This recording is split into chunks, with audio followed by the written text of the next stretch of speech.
Hello and welcome to the Science of Psychotherapy podcast. I'm Matthew Darlett's editor-in-chief of the Science of Psychotherapy. And as always, I'm here with Richard Hill.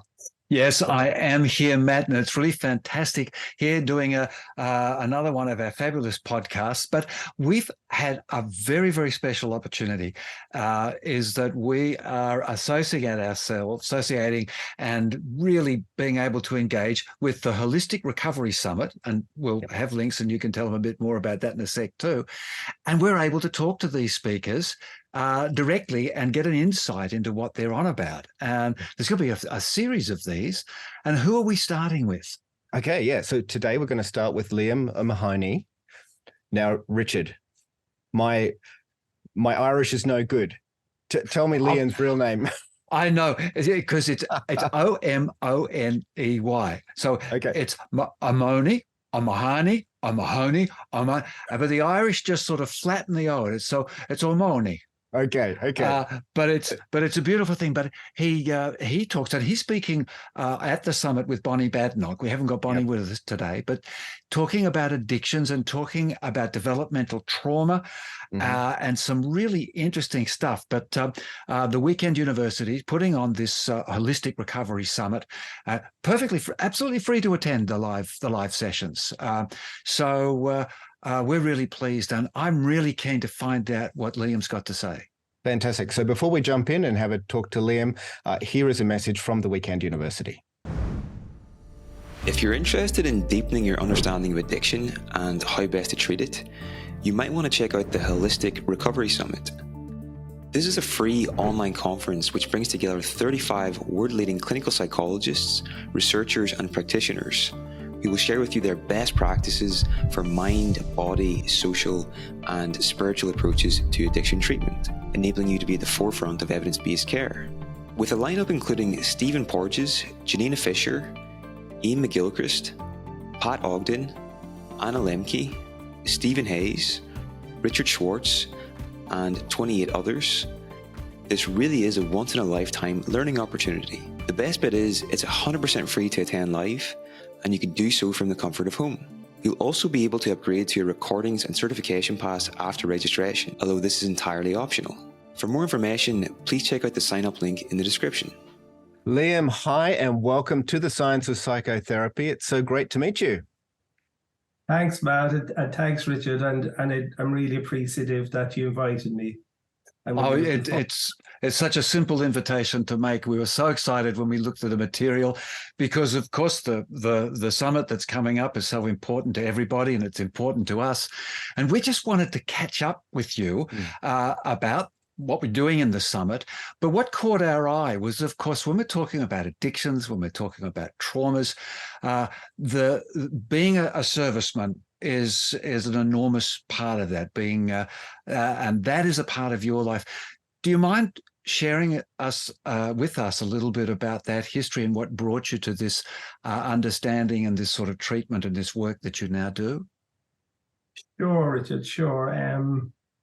Well, as you know, I'm from Ireland, and I joined the army quite young at 17. And it wasn't that I had a great draw or a great intention of joining the army, but it was kind of simply that my father was in the army. He was in the army at that stage for, I would imagine, about 30 years. So he thought it was a real kind of good idea that I go into the army.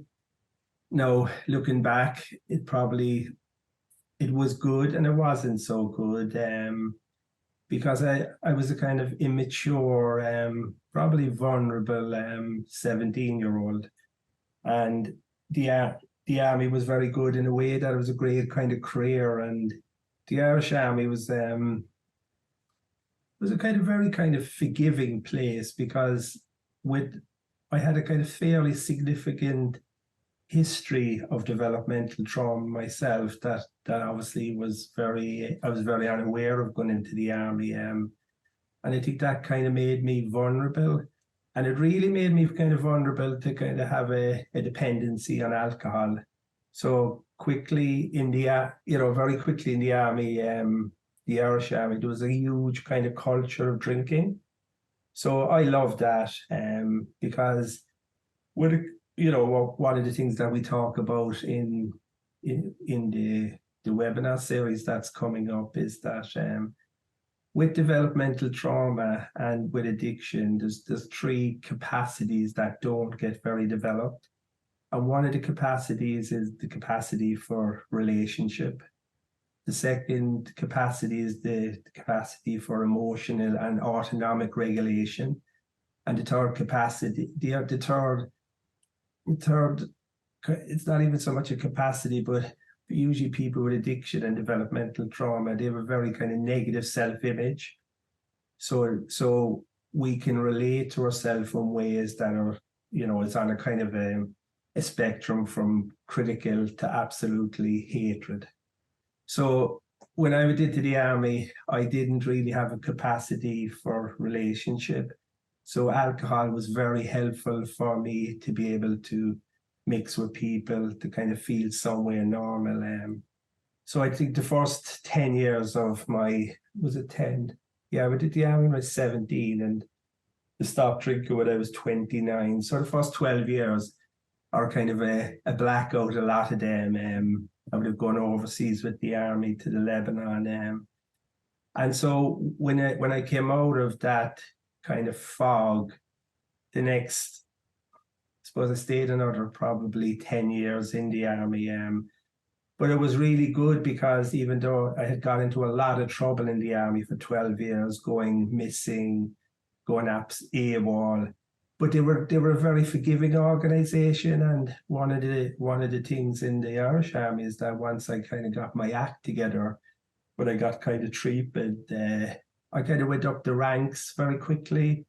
I got into very interesting areas like bomb disposal, spent a few years in bomb disposal.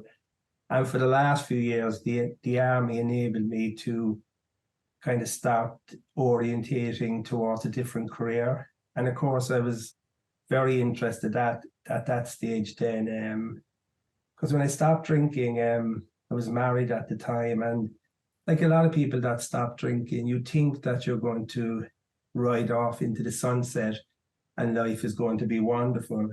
But actually, I was a lot worse in ways, in that I was a lot more depressed, was a lot more anxious, still didn't have a capacity for, to be able to mix with people, still didn't have a kind of capacity for self-regulation, kind of related to myself in a really kind of, I suppose you could have called it a nearly hateful way. So I was very interested in, I suppose I had a kind of capacity for kind of reflection, which was good, and really wondered, why am I like this? Why am I so depressed when, things are really so good around me? So yeah, I must say the Irish Army was great that way, in that it really supported me to kind of go into the career I'm in now. Yes, it's such a contradictory or multi-leveled or multi-aspect thing, the addiction. I mean, for you, alcohol was the place you went. And it's so strange because it's such a cooperative and easygoing and accessible friend. It doesn't argue with you. It doesn't say don't. There's a lot of things about it that, compared to dealing with human beings, seems so simple.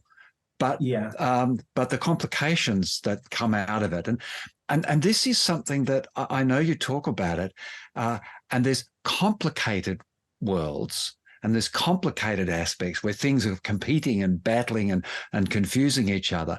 But then there's also a complex sort of framework where we have different elements that, if we can just bring them together into some sort of appreciable space, we can work with them. How do we bring all these things? I said the Army was great in helping you, but how do you talk about bringing these sorts of complications, but also complex elements together? I think it's a great point, because, as you know, my good friend Bonnie and I, when we talked for an hour in the upcoming series, there was a few points that we wanted to get across. First point is, just what we've been talking about. kind of intimate relationship between developmental trauma and addiction. But why it's kind of complex then is because a lot of developmental trauma is in what's called, as you know, kind of implicit memory. So we usually don't have access. We're kind of somewhere disconnected from implicit memory for very good reason. So we can have all these kind of symptoms and all these kind of internal processes, but have no explicit kind of framework for any of them. So I think that's one of the things we wanted to get across, this relationship between developmental trauma and addiction. My own series, the way I label it, because it really kind of makes sense to me, is developmental trauma, the unseen road to addiction. And I think that's important. And then what we really wanted to get across in the series as well is, in addiction treatment in Ireland, and this might come across as a bit judgmental, but I don't really mean it, is that there's not a very good relationship with complexity. We kind of see things from kind of like binary, like recovery, using. But there's a huge complexity in addiction. So that was one of the other things that Bonnie and I really wanted to get across. And of course, then we wanted to get folks, looking at the seminar to really get curious about their own relationship with complexity and what gets in the way of our relationship to complexity. And of course, there's probably many things, Richard, that gets in the way of our relationship to complexity. But for me, I see what I call three well-intentioned errors that get in the way of our relationship to complexity. And the first one is that what I see in my, I've worked a lot probably at this stage about 18 years in addiction services. And I would see that in addiction services in Ireland, and I imagine from talking to people, it's a universal phenomenon, but there's a real hyper focus on clients. So what I mean by that, and even to start, I think it's guided to make it a bit light. I'll ask you a joke, and if you know this, please pretend you don't know it. So, stop laughing. So, if you think about it, the joke is, how do you regulate a therapist? Do you regulate a therapist? Oh. Liam, tell us, how do you regulate a therapist? So you put a client in front of them. That's a real therapist joke. That's right. That'll bring it down to earth. So basically, we're kind of joking, but what it's kind of orientating us to is that in the field of caregiving, in the field of addiction treatment, there's, two kind of concepts that are going to be really kind of strong, is the concepts of compulsive caregiving and unmanaged empathy. So with a hyper focus on clients, it can be very explicit, or it can be much more subtle. And I'll give you two examples. So when I started working in addiction treatment a number of years ago, I worked in a community project. And very soon, a lot of the clients I met, I had a very kind of distinct impression that they didn't want to be with me, that they really didn't have much motivation for being there, which is fine.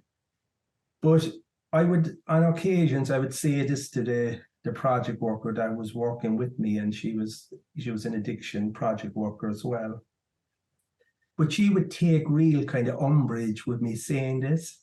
And what she would say to me, she would say, do you know what I had to do to get this client over to you? she'd say, I had to go down and knock at his door, and he wouldn't answer the door.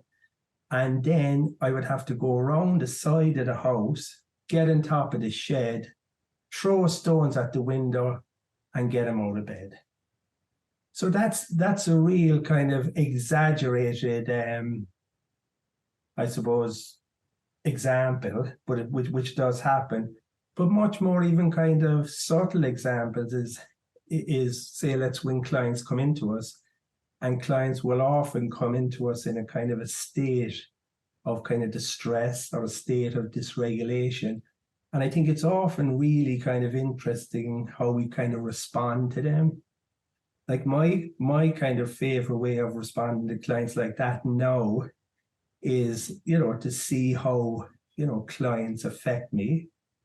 And then just to kind of mull over that information, how their kind of distress or dysregulation affects me, and then decide what I do with that. So that's one way. But another way is that's probably more popular in addiction treatment, is that we actually do something to clients. We might do breathing exercises to them. We might do some orientation with them, get them to look around the room. And this, of course, potentially can be kind of a subtle expression of compulsive caregiving, because we really have to be curious about who we're trying to regulate. Like what gets touched and awake in us when we meet kind of distress or dysregulation. So that's one point. Another point I think that's important, and you'd know this from Bonnie, and I think Bonnie talks about this really well, is that when there's a hyper focus on clients, when there isn't this kind of this 50-50 way of kind of relating to clients, then we kind of tend to see clients in a particular way. We kind of tend to see clients as kind of in some way firstly, we only kind of see their woundedness, their brokenness. And we really kind of miss what kind of Bonnie talks about inherent health. But what she's talking about inherent health is this huge kind of organic or biological intelligence that we all have, and under certain conditions will start surfacing. And the other thing I think in addiction treatment, when there's a hyper focus on clients, and especially if you see kind of clients as having a disease, then what you really kind of see, you only see the disease. You don't see how creatively adaptive clients are. So I think it really affects, the way they see themselves, the way what gets energized in them, and how they kind of enter relationship with us. So I think that's the first one, this hyper focus on clients, that it's all about the clients and there's nothing about me, I think is a real kind of error. I think the second error then is in Ireland again, there's a real hyper focus on symptoms and getting kind of rid of symptoms and, eradicating symptoms. And again, I think there's kind of many problems, with this approach.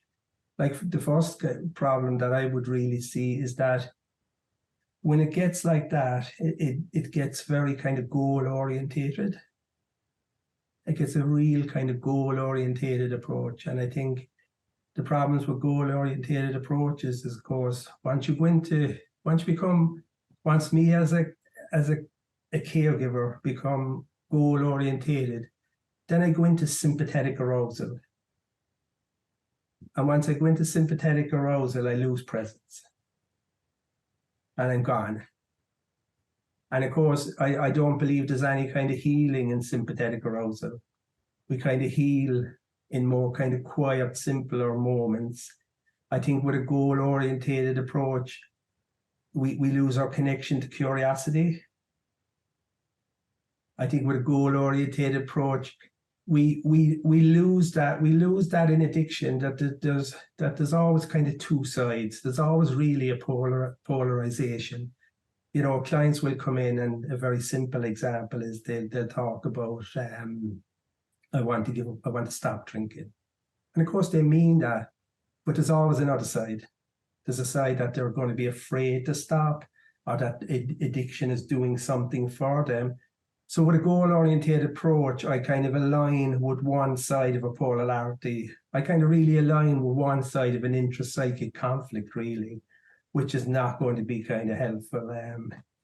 So in addiction treatment, I think in addiction treatment, we don't look at kind of symptoms as communication.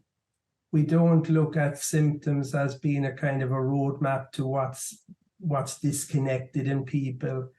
We don't look at symptoms as, seeing that symptoms in a way, what they are is that our life force or our vitality are kind of tied up in symptoms. So we look at addiction treatment, we look at, right, we have to get rid of that. And of course, another consequence then, and, from my own story, is usually if people stop drinking or stop using drugs without having gained certain capacities, they just replace it with different addictions. So, it's not a kind of a great way to go. And just lastly, and I'm kind of conscious of the time as well, is that the last kind of well-intentioned error is that there's often an over-dependency on what we traditionally know as kind of top-down modalities. So there's an over-reliance on, CBT, DBT. So what we're saying is that we need more. We need both. We need kind of bottom-up modalities that work with the body and work with the nervous system. And of course, we need top-down modalities as well. But in Ireland, there's in addiction treatment, there's a lot of CBT, there's a lot of DBT, and, just using these modalities alone, there's a limitation. Yeah, you make reference to the Irish context, but I would say that these well-intentioned errors are fairly universal, and there are some fantastic points there. So there's that. Sorry, Matt, I was just going to say that wonderful thing as we're talking about. Once you get top down and bottom up going, when you think in the complex system, the way of systems, then they get feedback, and you start to get these positive loops where they're interacting both directions.